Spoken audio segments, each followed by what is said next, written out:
Hello and welcome to Moving Kentucky Forward. I'm Bruce Maples, publisher of Forward Kentucky. Most of you probably remember that a little over 4 years ago, Adam Edelen was one of the candidates for governor running in the Democratic primary in our state. He lost, of course, eventually to Andy Beshear, who went on to win the governorship.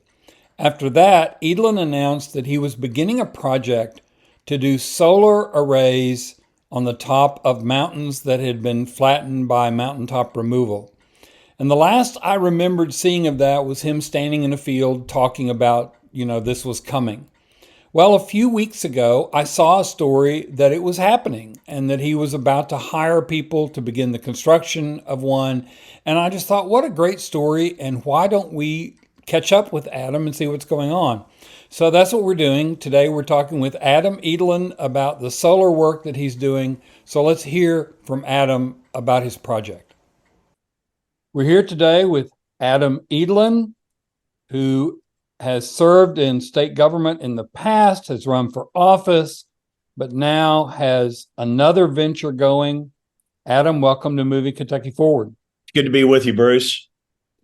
I thought about starting this like those old time movie serials. When last we left our hero, he was whatever.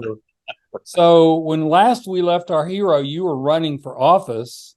I was. That's the last time I believe that we have interviewed you. And I know you've had some things going on since then. So as they say in the internet meme, why don't you tell us how it started and how it's going? Well, Bruce, I appreciate it. It's great to be back with you, and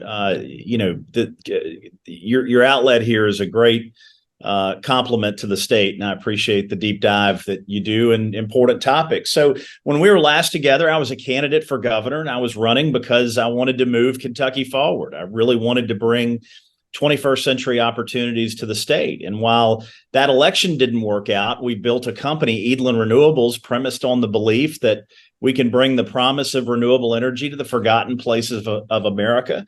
And we have made a huge down payment on that mission recently with the with our Martin County solar project getting ready to go to construction. I mean, Bruce, this is a $231 million private capital investment in the heart of Appalachian coal country. On 2,000 acres of a mountaintop removal site, we're going to build a massive solar array. The power has been purchased by Toyota. We've got up to 350 construction phase jobs with a preference for folks in Martin County and in others who have been displaced by the disappearance of the coal economy.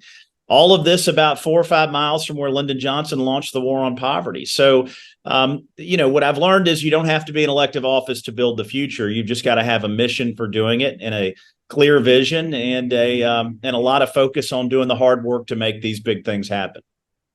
When we have talked about this in the past, I went back and looked for it, couldn't find it. I seem to remember talking with you about this a long time ago, and then I saw a story about it some time ago that was basically you standing in a field. Yeah. And I thought, okay, this may happen. Let's hope it does.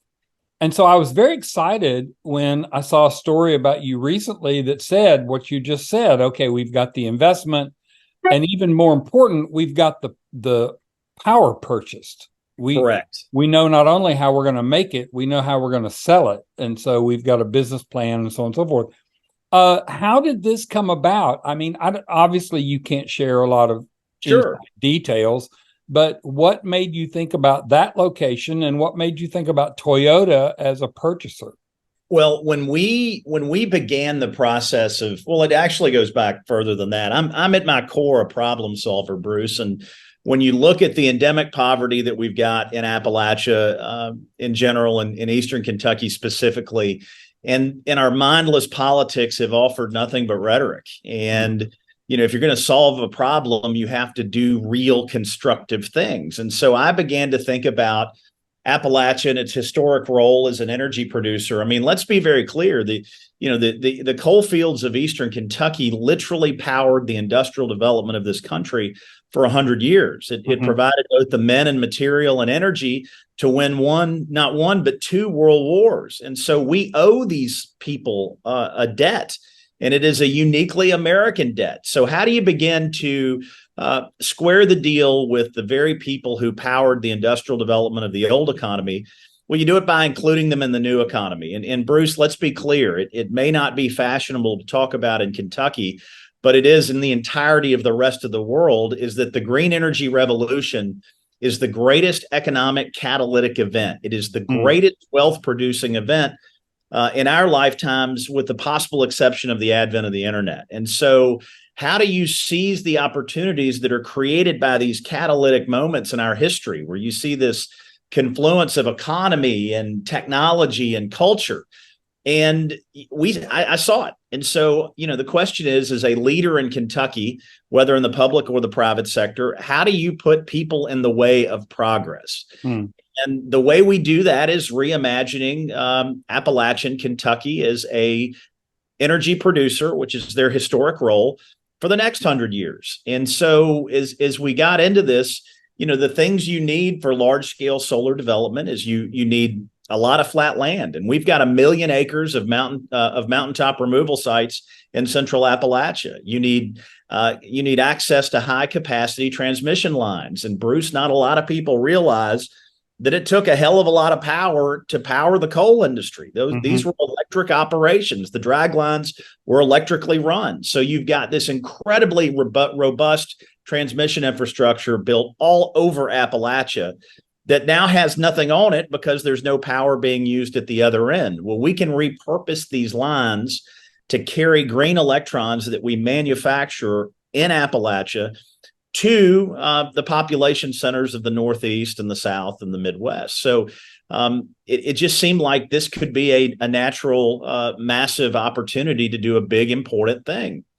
And so, as we built out this, we were able to attract really smart people, well capitalized, who wanted to help us bring life to our vision. And Toyota was the first heavy manufacturer on the planet to create a 100% sustainability goal. They did it 7 or 8 years ago.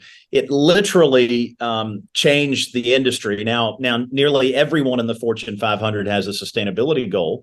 And Toyota is a great corporate citizen. So we began partnering with them to do what is the first large-scale coal to solar project in the United States, and certainly the first in Appalachia, to repay that debt. And so, Bruce, we're weaponizing capitalism to bring opportunity to places that haven't seen it in a long time. And the mindless rhetoric about the war on coal, certainly, even coal companies with whom we're partnered will tell you that what fought a war on coal was natural gas. It was the private sector, right? So we have to think about what's next. And what was deeply frustrating for me out of my personal story was that, as you know, I'm a kid from Meade County whose family are all tobacco farmers, and government did a really good job at the state and federal level of planning from the transition away from the tobacco economy. My dad took the buyout the year after I went to college, and as a result, our agricultural communities are substantially better off than they were 25 years ago. We have utterly failed, and this is a bipartisan failure, Bruce. I mean, I say this as a Democrat.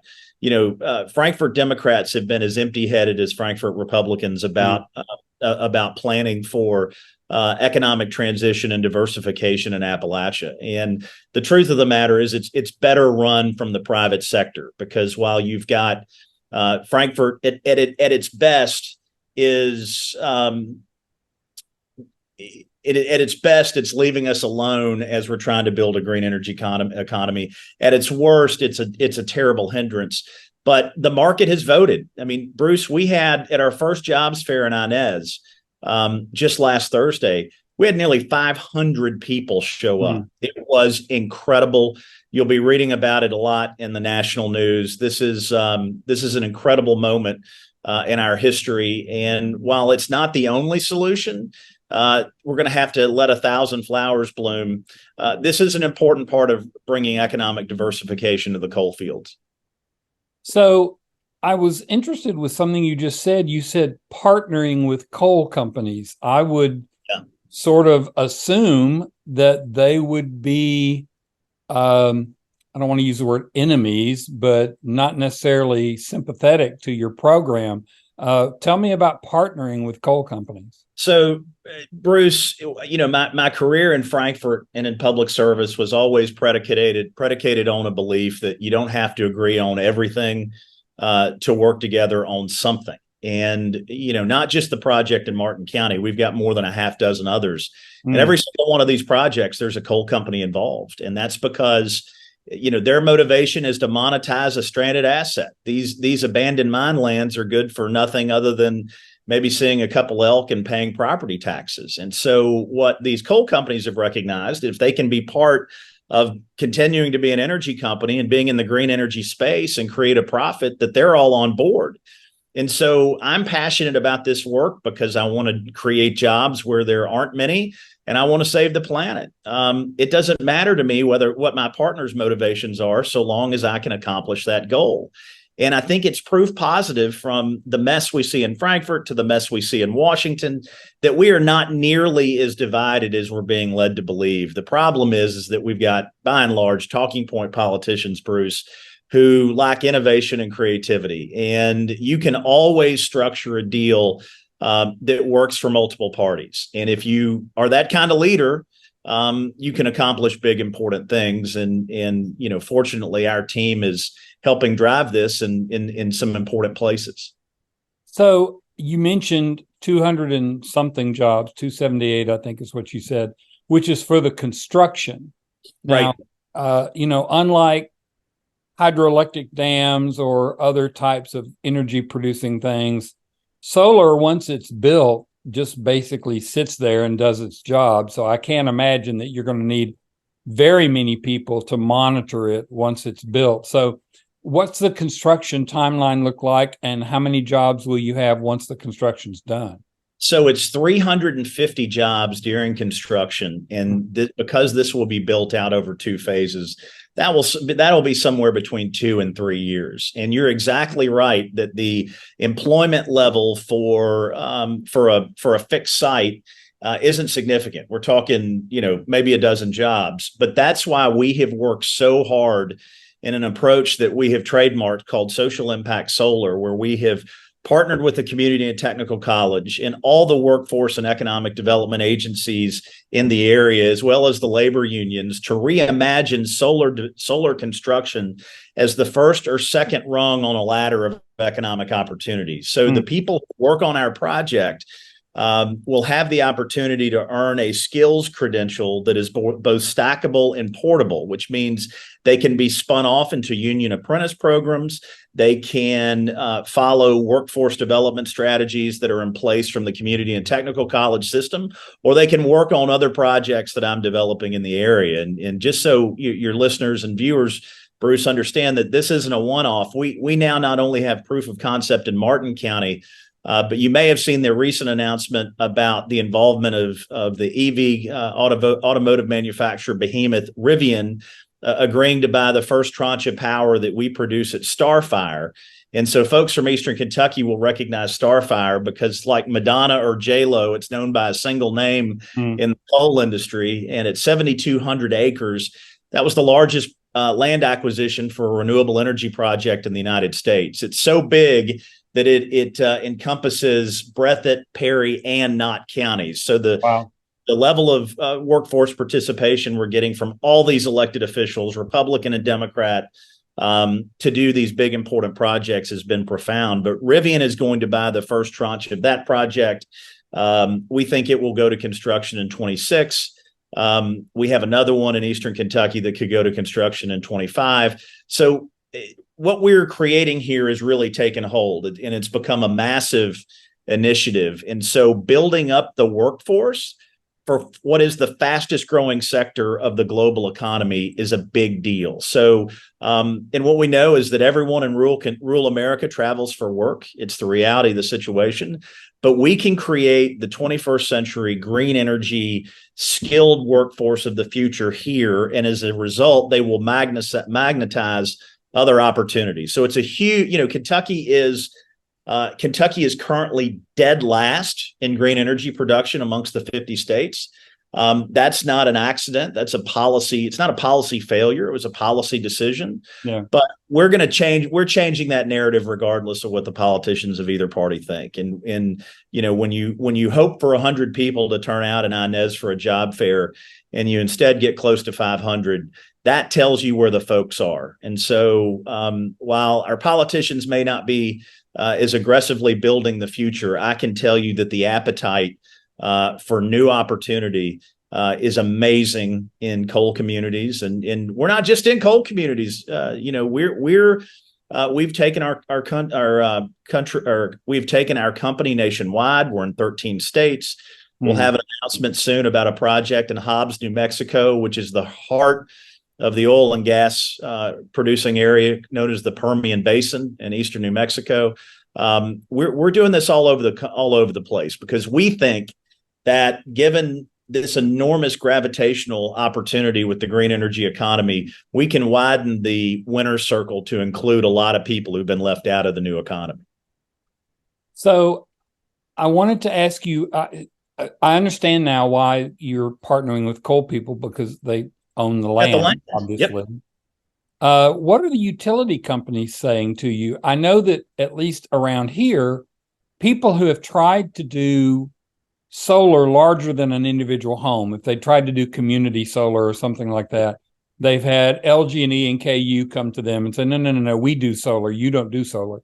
Right. What are they saying to you about this project in Martin County and your other projects? So fortunate for us, Kentucky is part of a regional energy grid in what's called a structured energy market. We are a member of the PJM, which stands for Pennsylvania, Jersey, Maryland. Geographically, it extends from the New York state line through the mid-Atlantic states into Virginia, down to the Carolinas, cuts across central and eastern Kentucky, and then goes to Chicago. And it's the world's largest energy market, and it's one of the very few that has such a significant gap between its demand and its supply. So in a structured energy market, the utility cannot tell you no, which is great, unlike deeper south where you've got the TVA and the southern companies who have more latitude to determine the outcome of these projects. LG&E, KU, our Kentucky-based utilities, they don't have the ability to say no. They are a valued partner because we rely on them to connect to the grid. What I will say about the utilities in Kentucky is that they have historically been laggards, but they are getting the message. Things are improving. I can tell you the fantastic work that's been done to bring the EV battery facilities to Kentucky. Right. You can't embrace new economy, green energy driven manufacturing like Blue Oval and the Korean facility in Bowling Green and not recognize their demand for green energy. And that is to say, all of these companies have a 100% sustainability goal. And if Kentucky is going to remain relevant to 21st century economic opportunities, we're going to have to be able to source green electrons for these guys. And that's why you're seeing, you're seeing the utilities shift. It's an appreciation of market reality. And Bruce, I cannot underscore enough how far the politicians are behind both the market and how far they are behind the market in the demand for green energy. This isn't Ford when they agreed to put the manufacturing facility at the new plant in just south of E-Town. Green electrons to power that place were a non-negotiable. That's in their contract. And yep. We may not be advertising that at the state level, but it's the reality of the planet. And so we've got to make a decision in Kentucky. Are we going to seize these powerful jet stream like winds, or are we going to be run over by them? That really is the question for our policymakers, because this is a ship that's already left port. One of the things that, if you read the site, you know that I am exceptionally concerned about is the climate crisis. Right. And one of the ways we deal with that is moving to clean energy. But I also think that there is going to be this just increasing demand for more and more electricity. That's right. I worry about our grid and its ability to handle air conditioning in the summer and so on and so forth. So it seems to me that the more of these you can get in place, the better for everybody, because the need is going to be there. Bruce, you are spot on. And if you and your viewers leave this with only one takeaway, I want it to be this: the electrification of everything is going to be the primary economic driver for the next 50 or 100 years. This is a fact. Our grid is outdated, and it has to be modernized for us to be able to seize these economic opportunities. It has to be modernized for us to meet our climate goals. But that's going to happen. The IRA and the bipartisan infrastructure bill were enormous down payments on America, assuming its rightful position as the global leader, and not only driving the green energy revolution, but saving the planet. It is a market force. It is irreversible. And this is a big opportunity for us. And so the country has to mobilize, and it is mobilizing. The Inflation Reduction Act we will speak of it in the same hushed tones in 40 or 50 years that we currently talk about the New Deal. It's that transformative. Yeah. And it will trigger an arms race that is incredibly positive. The European Union is going to have to do something similar. And this is good for the planet. But, Bruce, we are being impacted significantly by the impact of climate here. I mean, the flooding that we had here a year ago in Eastern Kentucky, man, that happened in the middle of summer, not in our wet season. And the tornado that hit Western Kentucky didn't happen when it normally does. It happened in the dead of winter. And so we've got to understand that the climate is changing, which means we have to invest in climate resiliency. It's here. And that is something we can't be afraid to talk about. And it's another one of my frustrations with the political class, Bruce, is that even Republicans under the age of 40 believe in climate change. All the polling shows it. We have the first generation of young people that we raised, educated under 25 years now, of reduce, reuse, recycle in the classroom. And, if anybody wants to debate me on this matter, just look at what the Fortune 500 is doing, including the big oil and gas companies. They're taking sustainability goals because the millennials and the Zoomers are the largest generation in American history, and it's not even close. They're already driving market behavior, and that's why you're seeing these companies pursue these ESG goals. It's not it's not because it's something out of some woke ideology. Far from it. They're doing it because it's how to make money. And young people of all persuasions, all stripes, understand that the climate challenge is going to be what defines their era. From conservative to liberal, they're doing something about it, and the private sector's responded. And eventually, the public sector will have to respond, even here in Kentucky. So I have a technical question for a moment. You're working with, obviously, the utilities because you're using their grid. Do you have performance guarantees from them? Are they responsible for upgrading the grid if it can't handle it? Yeah, and so my partnership team, led by a great company called Savion, our team is actually responsible for those upgrades, right? So when you put 200 megawatts on a line, and it has capacity, whatever upgrades have to be made are paid for by the developer, so they don't go on the backs of the ratepayers, right? Okay. And Bruce, these projects are indemnified every single way, from the panel manufacturers to the construction firm to the financiers to the people who buy the power. There's absolutely no risk to the taxpayers in any form or fashion. This is a private sector move that's having that really is redefining the economic age in which we're living. So I just find it fascinating that mountaintop removal was such a political issue for so many years, and still is. Yep. The damage that it did to certain parts of the environment and so on and so forth. I just think it's fascinating that those projects that I absolutely opposed when they happened could turn out to be the salvation of that part of the state, which I just It's find wild, any. Bruce. Yeah. It is rich with irony, right? And so, while you and I may have disagreements with these coal companies about their environmental processes, I think acknowledging that we have an opportunity to make lemonade out of lemons is the best possible option.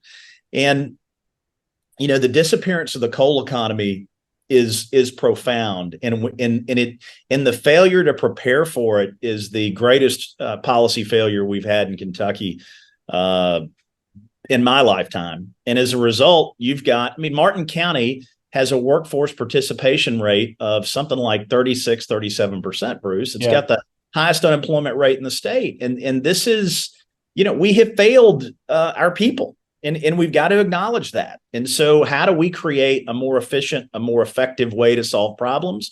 I think we've stumbled onto something that while is not a silver bullet, it is an important part of any strategy to bring prosperity back to coal country.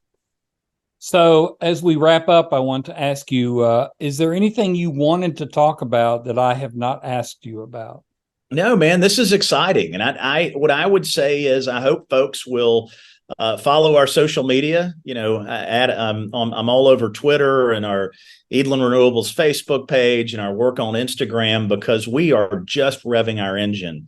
And by now demonstrating that not only does it make economic and moral sense to pursue green energy opportunities for our citizens in coal country, but now that we have demonstrable proof so powerfully that they're clamoring for these opportunities, maybe we can get the good guys to show a little more courage in Frankfurt and the bad guys to just hush up. It would be nice. So let's conclude with this. What's your timeline looking like? I realize every plan looks great until it meets the enemy. So what's your timeline right now looking like? So, Bruce, as we sit here in the second week of September, we will be under construction this time next month, and it will ratchet up and then reach full. It'll be pedal to the metal early next winter, and we've got 2 years of construction planned over the phase. We'll have a cool announcement about construction at Hobbs, New Mexico, I think by the end of the year.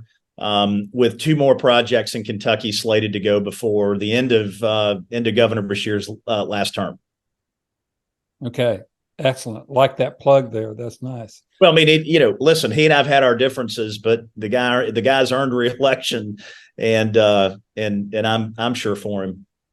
I will encourage anyone. I'm going to do a plug here. I will encourage anyone who doubts that Kentucky needs to think about climate change to go look at the series we did on risk from climate change across our state and realize that one of the only ways we're going to deal with all of this is through clean electricity. Hey, Bruce, how about we schedule for sometime early next year? Why don't you give me a day and we'll go do a field trip and find a way to bring your viewers along? Oh, that'd be great. I'd love that. Yeah, we'll do that. Okay. Excellent. Excellent. Adam Edelen, taking us into the green future with electricity on abandoned mountaintop coal fields, which is just, you're right. The irony's delicious. It is delicious. All right. Thank you for being with us, and good luck, and keep us posted. We surely will, Bruce. Thank you.